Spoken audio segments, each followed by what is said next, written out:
In a quiet village surrounded by misty mountains, there was a boy named Kian who dreamed of the stars. Every night, he would sit by his window, tracing constellations in the sky with his finger. His favorite was the one shaped like a great dragon, its tail sweeping across the heavens. The villagers often said the stars were too far for any dreamer to reach, but Kian held on to a secret hope that one day he would touch them.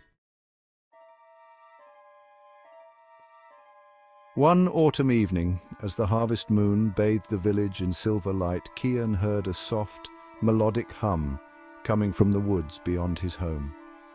It was unlike anything he'd ever heard, a sound like the twinkling of stars brought to life. Unable to resist, he wrapped himself in his cloak and ventured out, following the strange melody. The woods were alive with whispers, the leaves rustling as though they knew he was coming. The sound grew stronger, leading him to a clearing where a strange sight awaited him.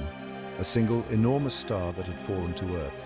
Its surface shimmered like liquid light, and its edges pulsed with a gentle glow. Kian approached cautiously. As he drew closer, the star began to shift and take form, transforming into a dragon made entirely of stardust.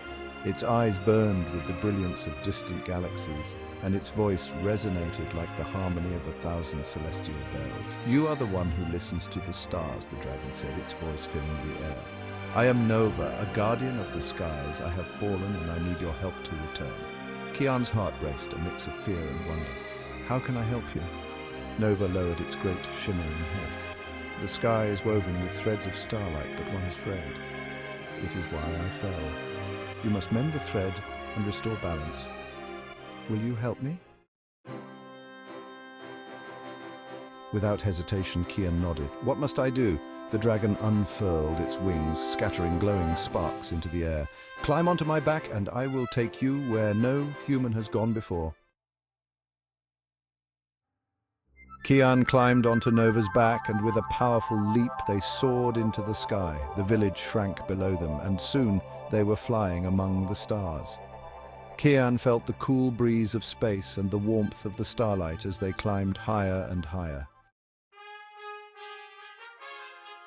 Nova brought him to the broken thread, a golden strand that stretched across the heavens, frayed and flickering. The stars around it seemed dim, their light struggling to shine. "You must weave it back together," Nova said, its voice gentle but firm.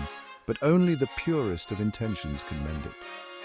Kian closed his eyes and thought of why he loved the stars, the way they brought light to the darkest nights, the way they whispered stories to anyone who cared to look. He reached out, and to his amazement his hands glowed with a soft light. Carefully he began to weave the frayed thread, his fingers moving as if guided by an unseen force. As the thread reconnected, the stars brightened, their light growing stronger. Nova let out a triumphant roar, and the sky seemed to hum with joy. The dragon turned to Kian, its gaze filled with gratitude. "You have restored the balance," Nova said, "and for your courage I will grant you a gift." The dragon raised its shimmering claw and touched Kian's forehead. A warmth spread through him, and he felt a deep connection to the stars, as if their light now lived within him. When they returned to the clearing, Nova began to fade, its form dissolving back into stardust. "Whenever you look to the sky, remember that you are a part of its story," the dragon said, before vanishing completely. Kian returned to his village forever changed. The stars shone brighter than ever, and he could now hear their songs more clearly.